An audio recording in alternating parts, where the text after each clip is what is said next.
So I'm very interested in the idea of applying sexual stimulation to general health. So if my science helps you, hold out longer when you want to, or helps you have a stronger erection, that's great, but that's not my goal. My goal is to figure out how to apply sexual stimulation to general health. So, easiest one, sleep. Lots of people already do it. They masturbate to help themselves fall asleep at night. There are tons of animal studies showing that ejaculation promotes somnolence. So assuming Like that it's the same in humans. assuming it carries over into humans, the proper study to actually demonstrate that has not been done yet, but there's every reason to think it should, because we know one of the things that spikes is vasopressin, which is a somnolent with climax. So you don't have to masturbate. It can be getting off by any means. Get your vasopressin, go to bed. So another one could be, we were exploring whether orgasmic meditation might be useful for helping with things like PTSD. And I say like because one of the core features is a dampened affect. So when you're experiencing PTSD, it's not that you're depressed per se, you just numb out. You're like, if I just don't feel anything, my life will be safer. And it's difficult to try and reintroduce some of those more intense emotions when you've had an experience that was traumatic. And there are lots of good treatments for that already, like we have some, but they're very hard on the clients. So they're often involve kind of re-experiencing, where you have to talk about the trauma, you have to relive aspects of it. People find that very unpleasant. It's one of the highest dropout therapies that we have, because they don't want to come back and talk about this anymore. I get it. So we said, well, what about the other side? Can we use an increase in the affective range on the high end, if we have high pleasure experiences, to increase that affective breadth in a way that might help people with numbing symptoms like in PTSD? So we did the first study of that. Orgasmic meditation is a practice where the clitoris is stroked by a partner for 15 minutes without any instruction other than to feel. So they're not actually having a climax typically. They're just supposed to be feeling the sensation in their body. And we looked at folks who had a history of some sexual trauma and those who had not. So already this is a select sample. Yep. We didn't just take folks off the street who had a traumatic experience and then have them do this thing. But specifically sexual trauma before in the past. We looked at a variety of different types, but that was one we analyzed specifically because we said this is a sexual intervention. So if you can't tolerate this is a no-go. We just wouldn't pursue it any further. And we saw the folks that actually had the trauma experienced more sexual arousal during those sessions than people who had less. So that was really interesting for us. We're like, why would they be facilitated? That's usually with trauma, you always see a dampened response. So our thought was that orgasmic meditation practice is not sex, right? I mean, you didn't just like meet at the bar and, let's go home. It's the container that's highly structured. They go in, they take lessons in like how to do this thing.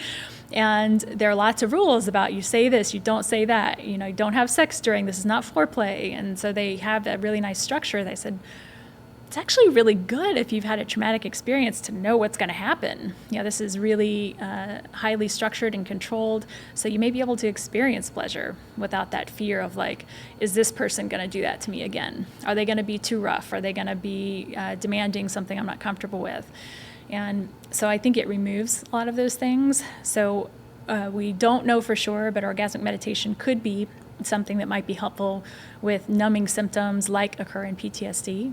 And is it really, just if I understand this, it's a framework that you put around how you should approach sexual stimulation in a safe environment so someone can almost see what's going to happen next without the anticipation of, is this unsafe? That's a lot of the main features. So they have made it highly routine. So you can even, there's a business that has an app around it and stuff to even learn this thing, but there are YouTube videos. So it is the series was so structured that we actually could give them the instructions on a computer screen and say, okay, now do the grounding portion, now do this, and they would do it, and then they'd say, okay, we're done by pressing a button, and next phase. And so the only thing that's always the same time as the clitoral stroking is always 15 minutes. And so it's really interesting. When I first heard about that, I was like, they what? Would 5 people do this? I figured for sure it was one of those communities. But they actually were pretty large and seem to be continuing to grow. So I'm curious if it'll take off any more than it has. And I would love to do more work on that in that space to see if it could be applied in that way. But almost like the takeaway from that is that if you do things in a structured manner where you're giving people some more instruction, you can take something that's theoretically a little bit uncomfortable and maybe make it a little bit more comfortable. Absolutely. Yep, Okay. put some boundaries around it. All right, so that's 2. I'm dying to hear what 3 is.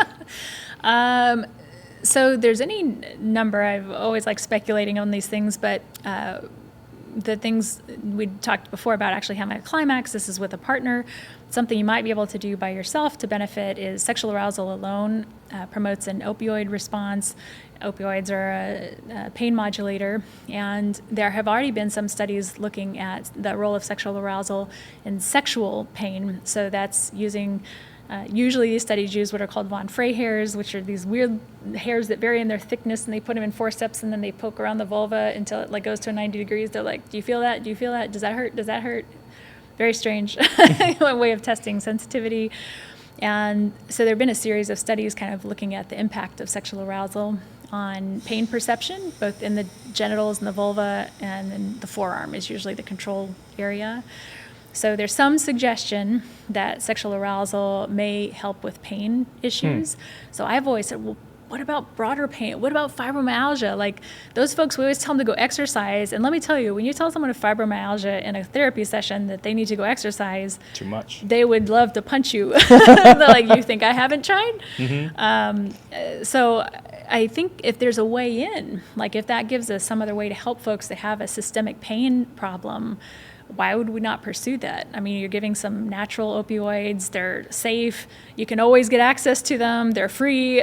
Why are we not pursuing that? So you're almost using it, thinking about sexual stimulation as a prescription per se that a physician writes to someone to say, hey, listen, forget about the exercise, forget about the diet, just go have some more sex or masturbate. Yeah, maybe not forget about the other thing. Okay, In addition, that's a really good point. I'm sorry, I should not have jumped there. In addition to all eat that. whatever you want. Just be sure you masturbate afterwards. And so do you see that becoming like a real thing? Like, is there a movement behind that? Not yet. Okay. In fairness, there need to be more data. That's the main issue. Is I try to be cautious when I say these things because I think they're true, but I don't know if they are. We haven't been able to test them yet. And that's part of the trouble with not having access to the funds. And if you do, you're probably at a smaller European university where they don't have as much money to do the big clinical trial that you really need. And so that's my hope, is that we're able to interest more funders, because this is not just trying to improve your orgasm consistency, which is great, wonderful people who want to do that. But I'm like, no, we're working on this because this is a way to get people to take fewer sleep medications. This is a different way of accessing healthcare when we set up so many barriers in the U.S. to that. Like, let's make this simple. Have them try this first. Let's understand what the profile is when you masturbate. Like, when is the highest somnolence period? Should you be in bed when you do that, so you're ready and can have a sleep attempt right away? Should you do it somewhere else and then go lay down in bed? What's the profile and the time course of that we can tell someone this is how to do it. This is how to take advantage of that physiological response. Some people, when they masturbate and they go to sleep, they actually don't have sleep that's as deep and it's a little bit more shallow, and they wake up a couple hours later. Is that a thing? It's not a thing as far as I know, but it's because it's as far as I know. We don't really look at those. And I don't know if it could be related even to, we have periods of nocturnal erection.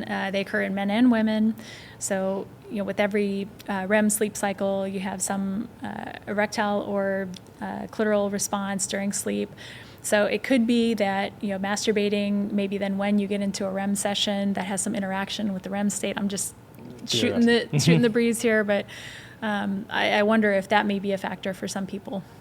And because it's the main takeaway that I'm getting from a lot of this research is, if you masturbate maybe more often or just masturbate period, it actually has a lot of positive impact that it can confer onto your health, right? Absolutely. Do you know what percentage of people don't masturbate? I don't know off the top of my head, but there are studies that have actually done that work now, looking at nationally representative samples. So they have samples of men and women that are known to look like the U.S. and have at least asked them. We don't follow them to verify these things, but there are folks I know on the high end, it's around like 2% that are masturbating daily or more.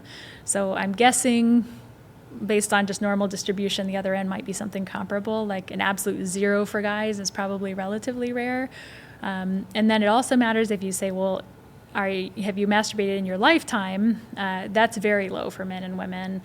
I don't know precisely how low. I wouldn't want to rely on my memory for those tables. But and then the other question is like, okay, if you do, how often? It's like, oh, well, I haven't in 3 months. So one thing that's interesting about sex drive is sometimes people talk about it in exactly that way, as a drive. And I hate that word because it's really not a drive. Hunger is a drive, sleep is a drive, sex is not a drive because you cannot deplete it. So the longer you go without sex, the less you want it, ultimately. There may be some acute effects we don't know as well. So like if you have sex once a week regularly and then you don't that week, there may be shorter term effects, but longer term, it's like a use it or lose it kind of a thing. So if you don't have sex for a long period, typically your drive is not like then raging, like, oh my God, I need it right now. It's like, no, I kind of forgot about it. And I don't want it as much. I'm not in the habit anymore. I don't have that expectation anymore. And you're not going to forget to eat. Like your body will tell you, feed me or I will kill you. So then is it if you don't have sex for some prolonged period of time and you kind of lose the desire and the urge to do it, is it fair to say like it completely almost goes away to a certain extent? Yeah, that really seems to be the case. So we have some data that speak to that. As you can imagine, this is something you can't really randomly assign someone to like not come for a year. So in fairness, that would be the proper study to do here.